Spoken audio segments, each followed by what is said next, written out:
Hey, what's going on, everybody? This is James. This is another Borderless video. Today, I wanted to talk about some vacation rental stuff, and that is that a lot of people talk about vacation rental specifically only using Airbnb. People will use it, like a verb, like, are you going to Airbnb that property, or something like this.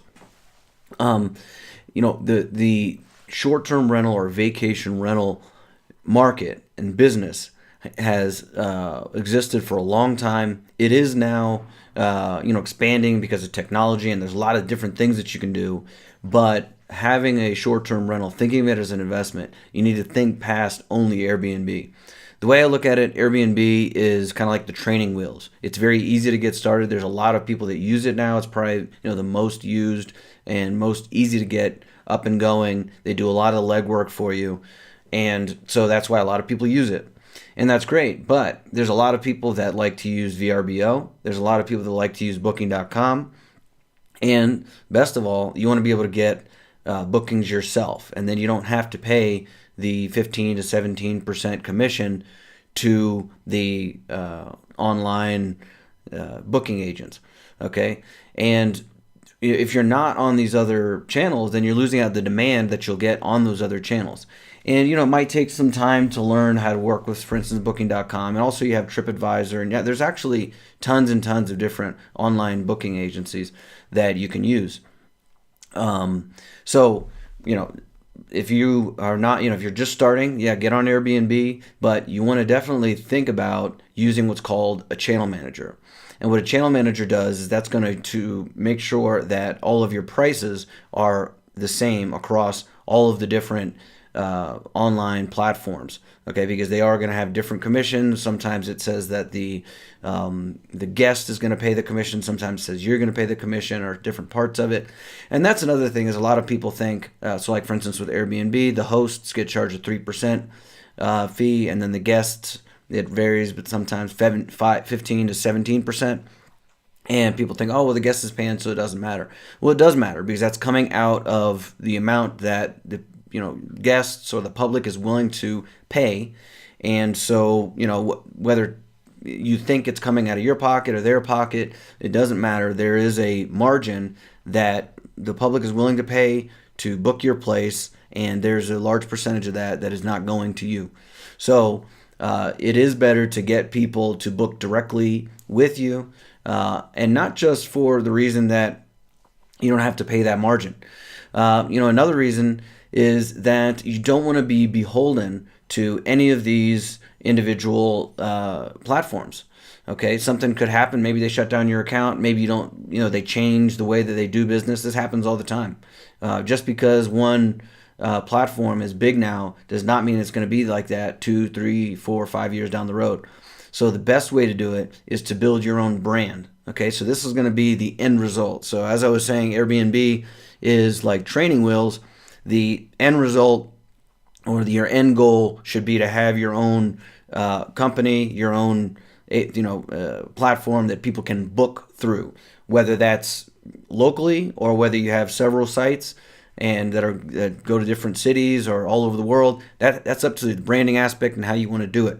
But the point is, you want to have a website that people can go on and charge their card, and you have a process of sending them the check-in instructions, and have your own contract, and you collect their credit card information and their ID and all that type of stuff.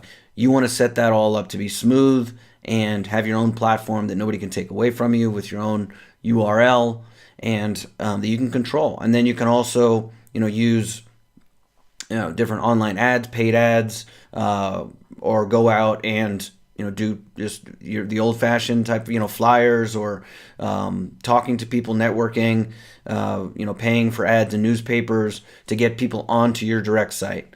There's a number of things that I do to get people directly to the site, so for instance, whenever somebody goes to my website, I offer them a free guide to the city. And in order to get that guide, they need to input their email, and that email address goes right to my MailChimp account, where I can then send out different advertisements. I can send out different offers, what's going on in the city that I'm offering that vacation rental in, or the business with all the rentals in, and so you can actually tell people when they come in. Obviously, you can have different printed material at your vacation rental with your website on it, and let them know book, and you get 17% off or something like that.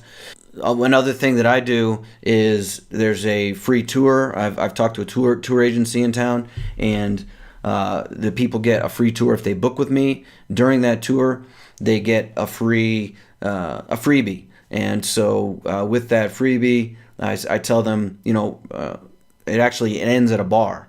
Okay, it's this old bar that's very historic, and the tour guide tells them, if you want a free drink, we'll give you a free drink, but you have to tag us in your photo and give us a like on Facebook and a like on Instagram, and write a review for us on Facebook and things like that. You can do things like that, get them to send that to your email address, so you can then get them on the email, your marketing email list. And so that's one way you can do it. You can also have a chat bot. A lot of people are using chat bots now that goes directly from your Facebook page, and you can say, hey, remember to like us on Facebook and follow us. Remember, you can get 17% off next time you come to visit the city. And so so basically that is how you want to go pro. That's because you're missing out on a lot of the market if all you're doing is using Airbnb. There's a lot of things that is not very professionally run about Airbnb. I mean, I use Airbnb a lot, but it's not the same as having your own kind of agency, a travel agency in town. You can also offer other things, tours, add-ons, and things like that, and it gives you a lot more control, and something that people can't take away from you, even if your website goes down. If you have everybody's email address, that's I really like email addresses, because an email list, because people have said that they're interested in this that you're doing, and you can always keep their email address and keep in touch with them, even if your website goes down, even if you get taken off Airbnb, even if no matter what happens, you can reach out to a lot of your past customers, and then continue to be in business. It doesn't not going to completely kill you. That's another thing, is that return customers are great. You want return customers. They're gonna, if you already know that you like them, they enjoy your services, then you want to really cultivate that. You want to get people to continuously come back, and you have that established business. So basically that's it. You want to use Airbnb to, it's kind of like the training wheels, but you want to think about getting off of that, using a channel manager to get on all the different on all the different platforms, and eventually get your own place, get your own platform online that people can book through, and that's how you go pro, and that's how you're going to have established business in the vacation rental industry. All right, well, I hope you enjoyed that, and if you have any questions or would like to talk to me, go to borderlessblog.com. At borderlessblog.com, in the corner, you can see strategy call, and you can schedule a strategy call with me. I'd be happy to talk to you. I talk to a lot of people in vacation rental industry, and also just looking at entrepreneurship or internationalizing their life. So schedule a call with me. I'd be happy to talk to you about your situation. All right, thanks, and have a good one. Borderless.